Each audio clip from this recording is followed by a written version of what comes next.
हरे कृष्ण। ओम नमो भगवते वासुदेवाय।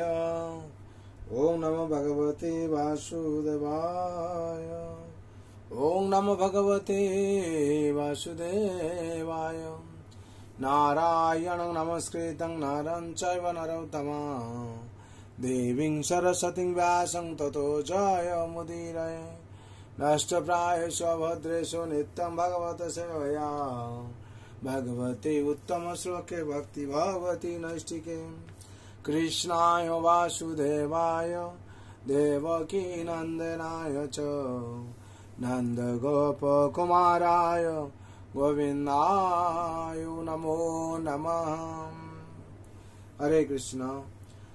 श्रीमद् भागवतम स्कंद 10 अध्याय 1 श्लोक संख्या 76 67। मातरं पितरं भ्रातॄन् सर्वाश्च सुहृदतस्तथां भ्रन्ति यासु तुपोलुब्धां राजन प्रायशो भूमि।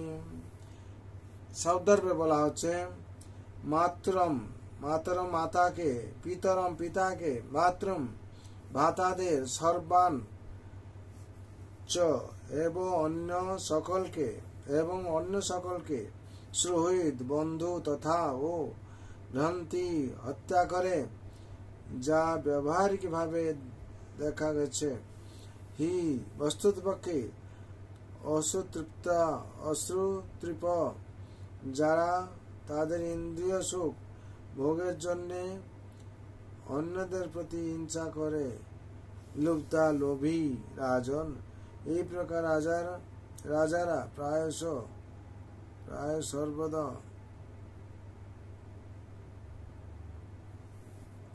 ভূমি পৃথিবীতে। অনুবাদ। এই পৃথিবীতে রাজারা প্রায়ই ইন্দ্রিয় সুখ ভোগের লোভে নির্বিচারে তাদের শত্রুদের হত্যা করে। তারা তাদের খেয়াল খুশি মতো যে কোনো ব্যক্তিকে হত্যা করতে পারে, এমনকি তাদের মাতা পিতা ভ্রাতা অথবা বন্ধুদেরও। তাৎপর্য।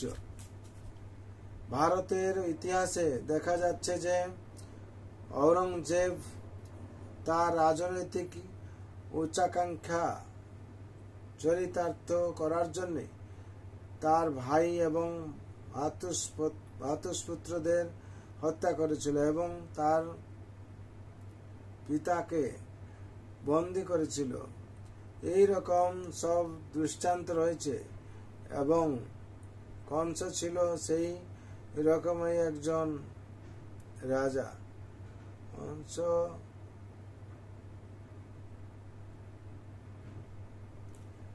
কংস তার ভাগ্নেদের হত্যা করতে এবং তার ভগ্নী ও পিতাকে কারাবদ্ধ করতে ইতস্তত হননি।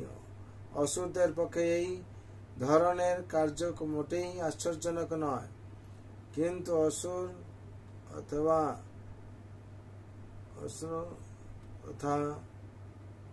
অসুর হওয়ার সত্ত্বেও কংস জানত যে বিষ্ণুকে হত্যা করা যায় না এবং তাই সে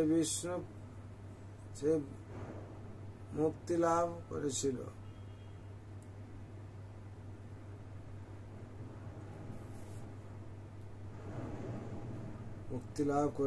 বিষ্ণুর কার্যকলাপ আংশিকভাবে হৃদয়ঙ্গম করতে পারলেও মুক্তি লাভের যোগ্য হওয়া যায়।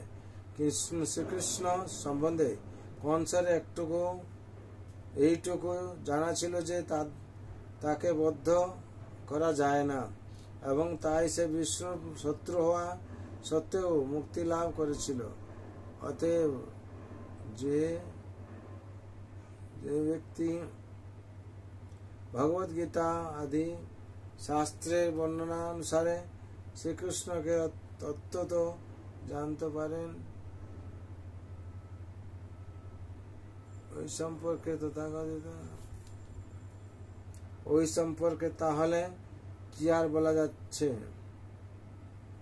শ্রীকৃষ্ণকে তত্ত্ব তো জানতে পেরেছেন।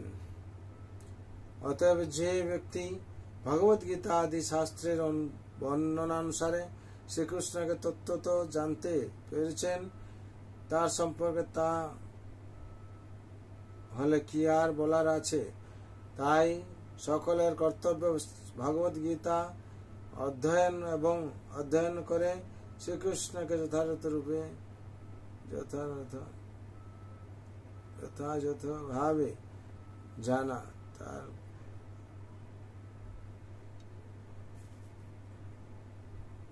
তাই সকলের কর্তব্য ভগবত গীতা অধ্যয়ন করে শ্রীকৃষ্ণকে যথাযথভাবে জানা, আর তার ফলে জীবন সার্থক হবে। হরি বল। এখানে 67 শ্লোকের তাৎপর্য সম্পূর্ণ হলো। বিশেষ করে এখানে বলা হচ্ছে যে ভগবানকে জানা। আমরা ভগবান কি করে জানতে পারবো?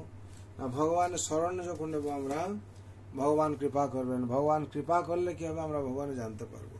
আর যদি আমরা জানতে পারি তাহলে আমাদের এই জন্ম মৃত্যু জরা ব্যাধি চক্র থেকে আর ফাঁসতে হবে না, আর আমরা এই জন্ম মৃত্যু জরা ব্যাধি চক্র থেকে উত্তীর্ণ হব। তার জন্য বিশেষ করে আমাদের মনে রাখতে হবে যাতে আমরা ভগবানকে জানতে পারি এবং ভগবানের সেবা করতে পারি। ভারতের ইতিহাসে দেখা যাচ্ছে যে যারা ঔরঙ্গজেব ধরনের রাজা ছিল, রাজনৈতিক উচ্চাকাঙ্ক্ষা চরিতার্থ করার জন্য তার ভাই এবং পুত্রদের হত্যা করেছিল এবং তার পিতাকে বন্দী করেছিল। ঠিক সেরকম কংসও করেছিল। সুতরাং এতে বোঝা যায় অসুরদের কার্যকলাপ সেরকম আর কি। তার জন্য বিশেষ করে ভগবান আবির্ভাব হয় কি করেন? পরিত্রাণ সাধনা বিনাশায় দুষ্কৃতাম। এই দুষ্কৃত থেকে বিনাশ করেন এবং ধর্ম স্থাপন করেন। তার জন্য ভগবান রাতুলচনা আমাদের সমর্পণ হতে হবে এবং ভগবান অনুশাসনকে পালন করতে হবে। আর নিত্যম ভাগবতের সেবা, ভাগবত পাঠ শ্রবণ করতে হবে, নজর করতে হবে।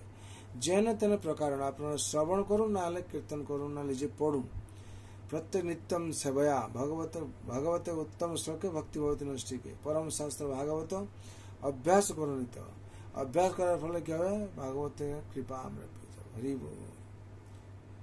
जय जय श्रीमद भागवत महापुराण की जगत गुरु शिल प्रभुपाद श्री गुरु महाराज अनंत कोटि वैष्णव भक्तवृंद जो उपस्थित भक्तवृंद ताई गौर